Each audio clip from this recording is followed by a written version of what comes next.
Well, Israel has launched a series of deadly airstrikes in the southern Gazan city of Rafah, which was once declared a safe zone. A mosque and homes were destroyed in the strikes. More than 1 million Palestinians have now fled to Rafah. Gaza's Ministry of Health says 97 people have been killed in the strip in the last 24 hours. Now, the devastation in the Middle East amid the bloody Israel-Gaza war has been pretty hard to comprehend, with thousands dead and grave concerns about the next steps in the conflict. The pictures that have been broadcast and published around the world of the death and destruction could be described with many adjectives, although few seem strong enough to adequately describe what's happened there.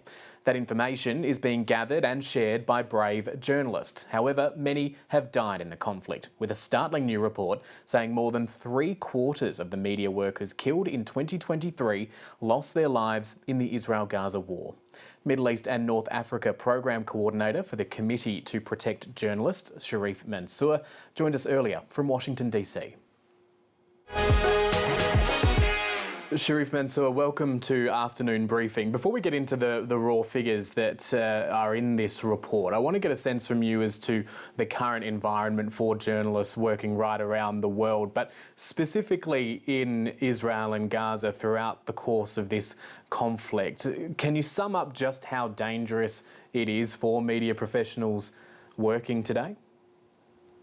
Well, it's totally unprecedented. We said that the Gaza-Israel war has been the most deadly and the most dangerous environment we've seen since we start counting number of journalists killed worldwide in 1992.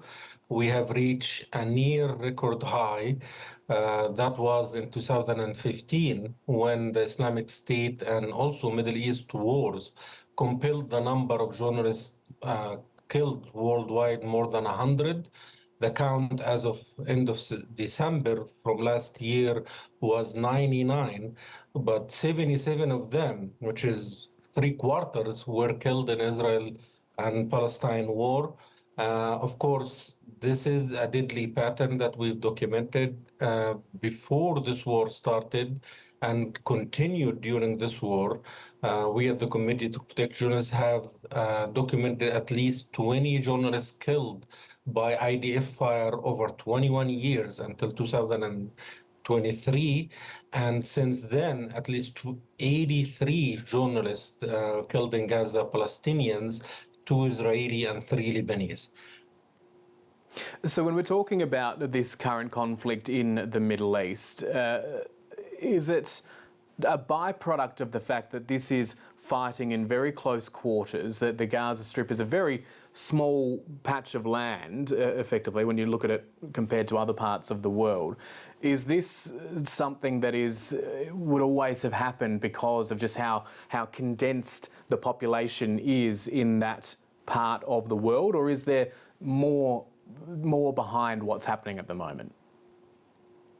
Well, particularly Palestinian journalists, which is more than 90% of the journalists killed, have faced exponential risk. And that included, of course, unprecedented threats to their life, to their family and colleagues that we haven't seen anywhere else.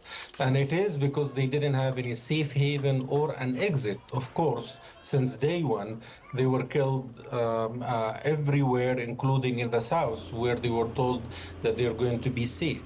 The Palestinian journalists are bearing witness to us all, on behalf of all journalists, international journalists, who are not allowed to cover and enter Gaza and who have been dwindling out of Gaza for years, precisely because of the risk associated with being in Gaza. Journalists have been killed in Gaza before this war. 13 out of the 20 over 21 years, journalists killed by IDF fire were killed in Gaza.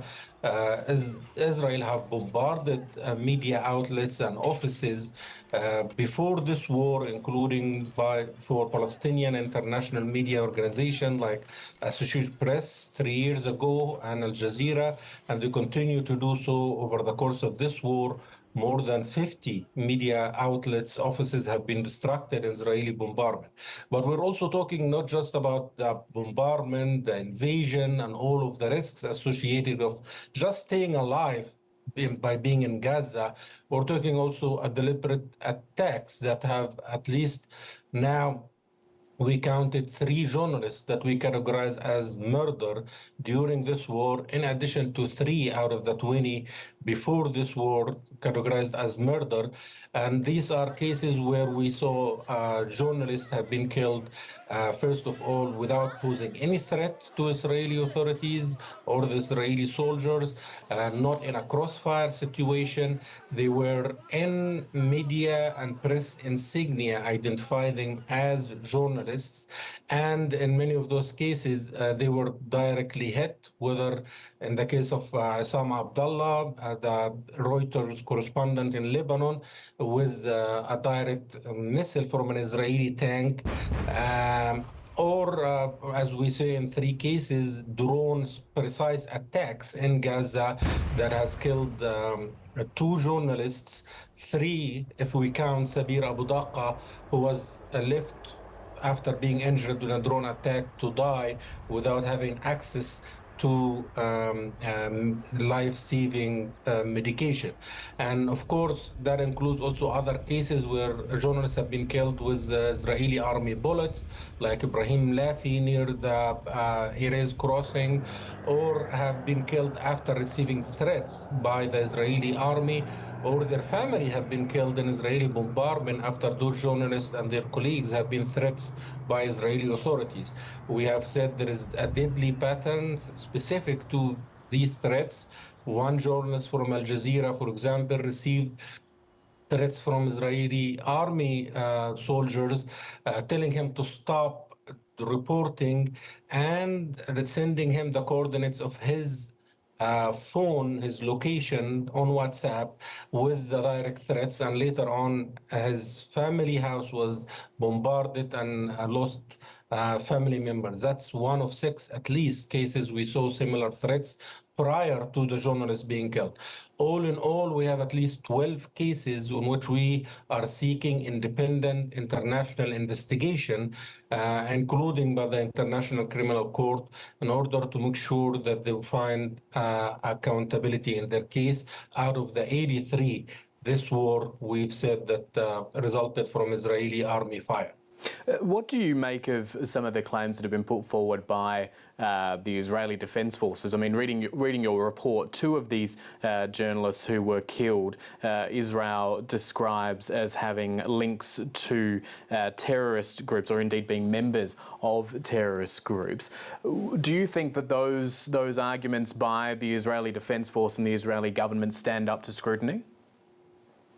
We have not seen any credible evidence that any of those journalists, the 20 before this war killed by IDF fire over 21 years, or the 80 and more during this war, the Israeli government has not presented any convincing evidence. In the case of Hamza Dahdouh and Mustafa Thuraya, they made 3 contradicting statements. Sometimes said, oh no, there was one who was a terrorist that was accompanying the journalist. And then they made and this was unfortunate, and they were threatening to Israeli position without showing any evidence of that. And of course, this is a pattern that we also identified even before this war, responses designed by the Israeli army to evade responsibilities by pushing accusation of terrorism or false narratives about what happened. And later on, eyewitness account and corroboration by evidence from the scene and other ways of analyzing visual, audio, and other means show that the Israeli army's narrative has been false. Of course, we've also said that we would consider any credible evidence that shows anyone that we have on our list conducting or participating in violence, because we do not consider journalists who take on arms or act as spokesperson to militant groups. We take every case by case to show that the person is a journalist and they have track record as being working and doing journalism. And of course, so far, more than 100 cases before and after this war started, we haven't to this date seen any credible evidence that they have done what the Israeli armies have said they did. Well, Sharif Mansour, thank you for your time today. Thank you for having me.